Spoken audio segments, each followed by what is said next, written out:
Today, I want to tell you about a website that can make you a better reader of Old Norse or present-day Icelandic. If you've ever been in a Zoom Old Norse class with me, you have heard me endlessly talk about this website, endlessly show you this website. Um, but I want to have this video up there to kind of serve as a guide outside of just me talking to you live. The website in question is called Beygingardlýsing Íslensks nútímamáls, so inflectional clarification of modern Icelandic. And what this website does is it allows you to search for any words and see all of their inflectional forms in present-day Icelandic. You can also search for any inflected word and find out what word or words it might be an inflected form of. So it is a backwards and forwards index as far as it goes. Now, if you primarily want to use this to read Old Norse, and especially Old Norse that is printed in editions that have Old Norse spelling, right? And I'm going to favor Old Norse spelling, as is, for example, an edition like Anthony Fawkes's edition of the Prose Edda. You need to know how to convert that spelling into modern Icelandic spelling in order to use this, because it's always going to use Old Norse, modern Icelandic spelling. There are a few words where I think you can search for an Old Norse spelling and get a result, but I think they're all really, really common words like mother, man. Okay, it doesn't do that. Maybe if I search for that is, well, okay. So, I mean, it seems like it's kind of guessing this is what I'm searching for, which I am, but you're going to want to convert everything to modern Icelandic spelling. Let me give you a few tips on how to do that. And these little handwritten notes, it is becoming more and more and more of a pain just to type anymore because everything wants to anticipate what you're trying to type.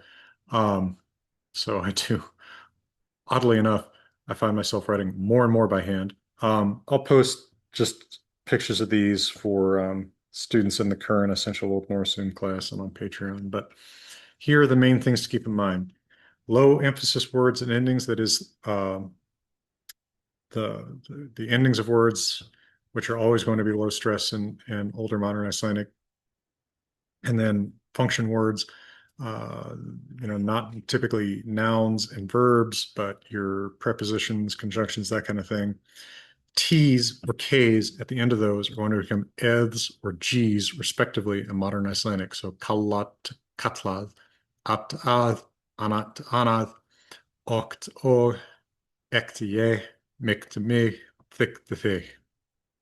This is um, just something you got to get used to, but it's not hard to get used to, I would say, and is consistent enough that usually it's not going to pose much of a problem. Also, R's that are at the end of so many words after other consonants in Old Norse, those are going to get a U in between the root and that R. So haddr to haddur, olvur to elvur, olr to auður. That new U does not create the conditions for U mutation. So even though U mutation is still active in Old Norse from a U that actually was there in Old Norse, in modern Icelandic, this U that has been inserted between an R and a preceding consonant does not cause it. So notice this word hatr, meaning, hair, a head of hair. It's not huttur in modern Icelandic. Also, a word that ends in vowel, so just have capital V there to represent that, plus RR is going to fill just one R in Old Norse. So the name of the god Thor is now Thor. Var, masculine aware, masculine knowledge singular is just single R, var. And that long A, which people who find this channel often complain that I pronounce in Old Norse as O. That's because it was pronounced in Old Norse as O. I know that it's pronounced as ow in Icelandic. And interestingly, a V that preceded that vowel protected it from becoming ow. So vo in Old Norse is still vo in Icelandic, but that means that it gets respelled because now in modern Icelandic, we expect that long A to mean ow, right? So in fact, these words are still pronounced the same. They're just spelled different. Voru, svo, von. Another thing to be watchful about is in Old Norse, we get kind of used to words getting spelled with both PT and FT, right? A word like eftir, after, after, again, very frequently spelled with PT or FT. Modern Icelandic will actually settle on one or the other, but not necessarily the one you would expect from Old Norse. I would say more often FT than PT, certainly in high frequency words like after, again, often, oft. But be wary, there are a few that have PT, like anything formed from the root skipta, skipta exchange, fjarskipti communications, pronounced with an F, spelled with a T in modern Icelandic. So be watchful for some of those, but they're at least consistent about it, right? That word will always be spelled with a P. And then another thing to watch out for is your middle ending, right? That comes from the pronoun sick, himself, herself, itself, themselves, is spelled as ST in Icelandic, not as SK. So sjómsk, we see each other. In Old Norse, modern Icelandic, sjáumst, we see each other. Also a goodbye, right? We'll see each other. Sjáumst. So if we look at different editions of the same text, we'll see a demonstration of this. So for example, I pulled up from the Prose Edda. Here we have a mention of Balder. This is Fawkes' edition. You can see this double R after a vowel. You can see this R after a consonant. In modern Icelandic spelling, that's going to be, it's the edition that's on Snerpa. Just one R after a vowel, and we're going to have that U between the consonant and the R. We're going to have og in modern Icelandic, right? G in a low stress function word like an, rather than K, ok.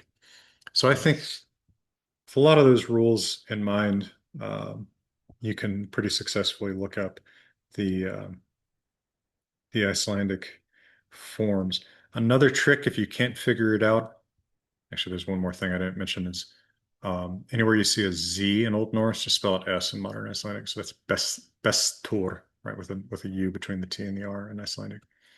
Another trick you can kind of do, that's probably getting more and more useful today, is you could go to Wiktionary, search for an Old Norse form, like say search for, I don't know, mother, man,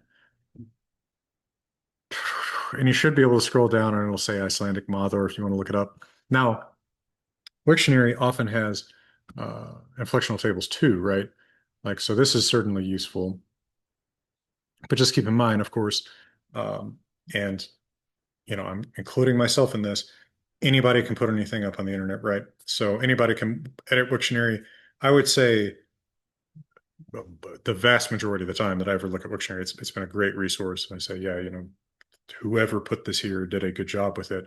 Occasionally, there's stuff there that isn't well sourced, or I can kind of see the mistake that's been made.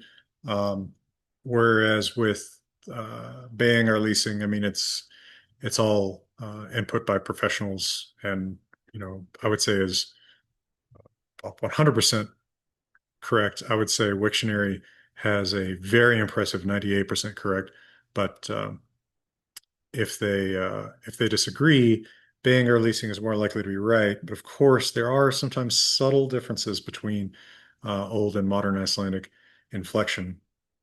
So be aware that if there are differences, it may be because of that. There's never going to be a baying or leasing website that's exactly going to work for Old Norse, but baying or leasing is extremely functional for reading Old Norse. Okay, anyway. Now, the next thing that you're going to need to know to use that website is you're going to need to at least passively be able to recognize Icelandic terms for grammar. So again, I'll put these pictures up for students and Patreon supporters. Parts of speech, it'll be important to know. I would say pay particular attention to sagnorð verb, because very often the words that are the hardest to find all the forms of are the verbs, to be distinguished from nafnorð, nouns, name words, and lýsingarorð, adjectives.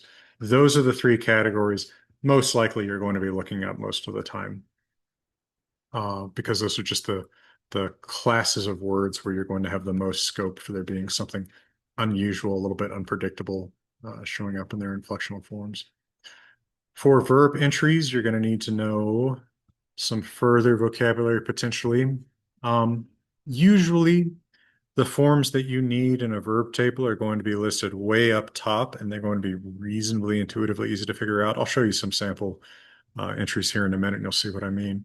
But just so you can write this down for yourself if you need to, some of these terms, particularly pay attention to eintala, singular, fleirtala, plural, nútið, present, þátíð, past. And then for entries that have nouns, adjectives, pronouns, etc., good to know the terms in Icelandic for the genders: hvorken, neuter, karlken, masculine, kvenken, feminine, and eintala, fleirtala, same, singular, plural. You're also going to see entries for inflection án greinis, without the definite article, without the word the, and með greini, with the definite article. And then, of course, we need to know the Icelandic terms for the cases netnafall, nominative, ófall, accusative, þágufall, dative, and eignarfall, genitive. In Icelandic resources like Beyggingarlýsing, these are typically going to be listed in that order. So that's the reverse, by the way, if you've used my classes, my videos, my books. I was brought up, if you will, in a somewhat older tradition that put genitive in front of dative. And so by habit, that's still how I list things. And I continue to do that just because I know that if I try to convert to this way of doing it, I will eventually make a mistake. It doesn't really matter what order you list cases. It just matters that you know what the case is that's being listed. Okay, so let's look at Beyggingarlýsing and consider some sample entries, right? If we're just going to look up some words. Okay, so, well, I said mother, so let's just look up that word with modern Icelandic spelling, mother. Now, here is something that slightly mystifies me about this website. Just about any noun you look up, so notice karlkyns nafnorð, masculine noun, is going to be listed uncapitalized and capitalized. The capitalized form, as far as I can tell, always just shows you the same inflection as the uncapitalized form, but only in the singular. And that's out of the notion that I guess any given noun could be a name. So if there's two entries that look identical, except for capitalization, click on the non-capitalized one. And so here you see, in the normal way, we have the forms without the definite article listed: nominative, accusative, genitive, dative. And then in the plural, nominative, accusative, dative, genitive, excuse me, that's the order. And then with the article. Now, say that you've never encountered the accusative plural of this word before, menina, and you think, man, I don't know what that is, right? I'm seeing that in a text in Old Norse or Modern Icelandic, and I'm just mystified as to what this noun is. You can search for that form, and Beyggingarlýsing will take you to the correct entry, or all possible correct entries. So type in menina up there, and notice you can click on any of these to type Icelandic characters if you don't have the ability to enter those from your keyboard. Of course, if you're entering words from Old Norse, it is also worth noting that any word that is spelled with long O/ should be looked up spelled with ash in modern Icelandic. and any word spelled in Old Norse with okjaldata or short O slash should be looked up under O with two dots. Two important general spelling things to keep in mind. But at any rate, all right, menina, let's look that up. Click on Leita atviksorð. That means search for inflectional form right here. So you see that little check mark. Then click Leita, that means search. And it will take you to the word that this is a form of. Now, there are potentially going to be instances where you're going to look up a word and it will tell you multiple words could be the source of this form. So for example, say that I look up Loist to pronounce this like modern Icelandic. We've got our Leita atviksorð thing checked there. So click Leita search. And now this is giving me a list of several words that this could be from. And so now you're going to have to figure out what is the most likely word for this form to be from based on the context, based on what other words are around it. Sometimes it's order, that kind of thing. So we see that there is an adjective, lýsingarorð. There is an adverb, atviksorð, really, I mean, functionally a form of the adjective, but whatever. And then two verbs, one of which is a class 2 strong verb, where loist is the regular past tense. And then one where it's going to be a middle past tense. Worth noting that in verb entries, when you find them in search results or at the top of the entry itself, like this, you're going to see these forms that come after the dictionary form or the infinitive. Notice that those are going to be the same ones that are going to show up back here in our search results. Loist, listum, lostið, and modern Icelandic, loist, listum, lostið, and Old Norse. What you're seeing there are the principal parts that tell you what kind of verb this is, right? So you're seeing then past singular, first person, past plural, first person, and then past participle, and then neuter accusative singular. Those are not always exactly how those same principal parts are going to be listed in every resource about Old Norse or modern Icelandic. For example, I tend to use the third person form rather than the first person form. I typically use a masculine form of the past participle. I often also show a present singular form just to show you what it is.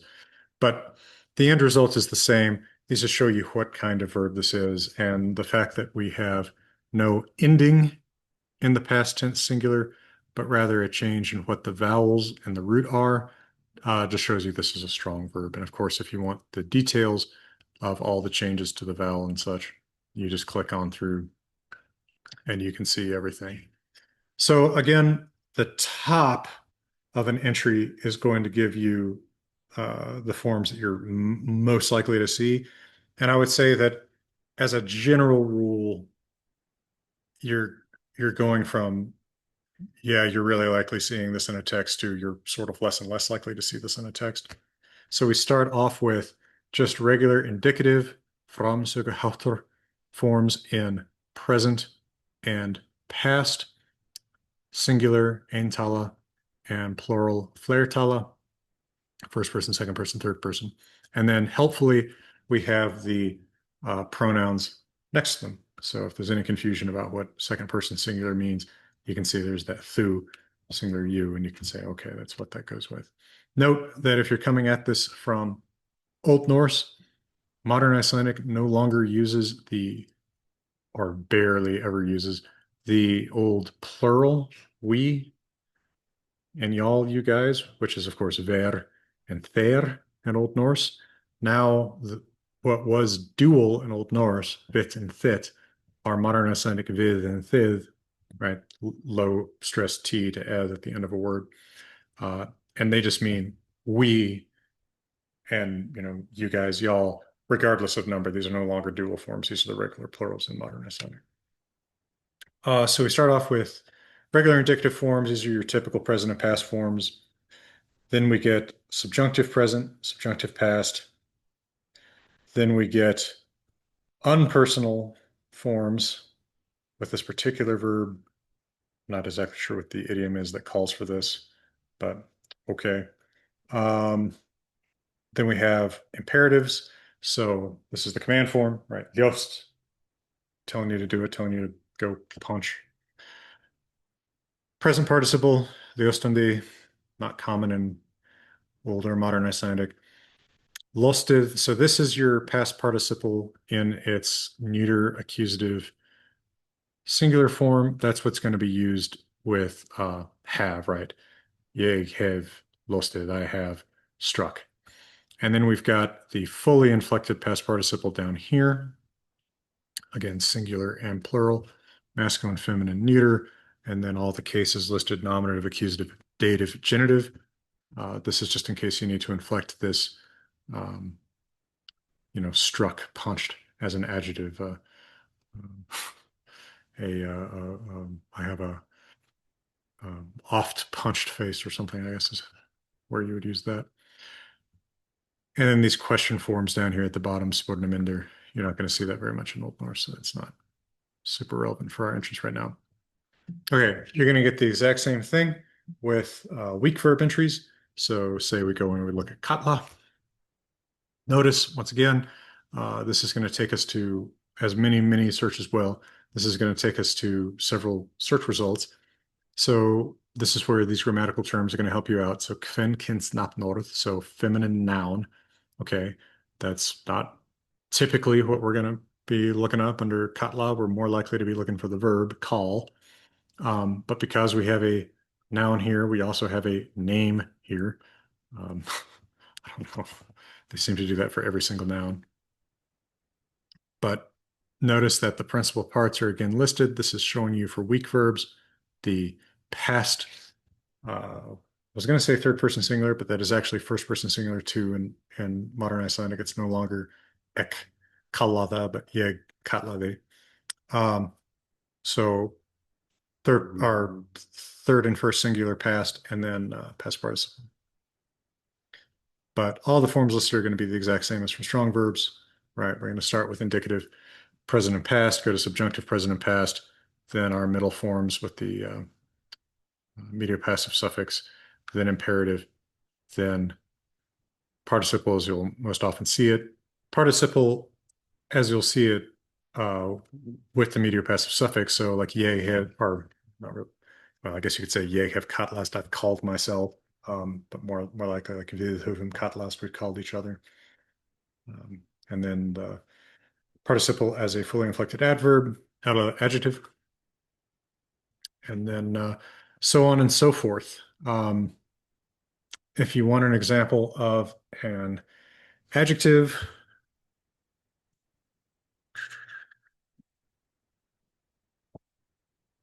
pretty much what you'd expect. We start with strong inflection, singular, plural, masculine, feminine, neuter, nominative, accusative, dative, genitive. Then we're going to get weak inflection, and then midstig. So this is comparative. So this is better, obviously betre, which inflects weak, and then efstig, highest step. This is superlative.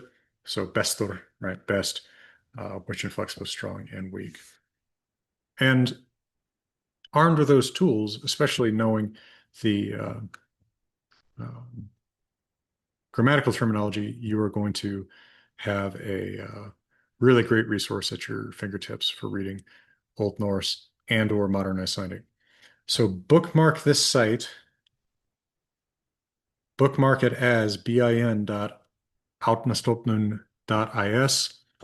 When you are navigating around it and you want to go back to the home site, go click on forsida, the front site, home site for Bæingarlýsing. If you click just on Árnastofnun, that's going to take you to the Institute's website, which can be interesting. Maybe you need something here. I mean, it's a great scholarly institute, but this is not the inflectional site. So if you want to bookmark the inflectional site, this is what you bookmark, and you go back to forsida when you're done with a particular entry. There's also these little korn, these little grains. These are kind of fun. Every time you load the site, I think it loads a different one of these, and these are just interesting little questions that I guess people have asked over the years, or sometimes little word trivia things are kind of fun. All right. Well, go forth, use this resource, and I have not been, in touch with anybody at Outnestoplan about making this video. They're not hiring me to promote it. It's not like they make money out of you using it. It's just a resource that I think is really good. And of course, if you do enjoy these free videos about Norse myth, language, runes, etc., there are really two things that keep this channel going. It's Patreon support from viewers like you, and it's your support of my friends and partners at Grimfrost. Drop some merch purchases on them. Let them know that you came from here, and that really does help. It is Grimfrost and Patreon that keep the lights on around this YouTube channel. Well, for now, thank you so much, and from beautiful Colorado, I'm wishing you all the best.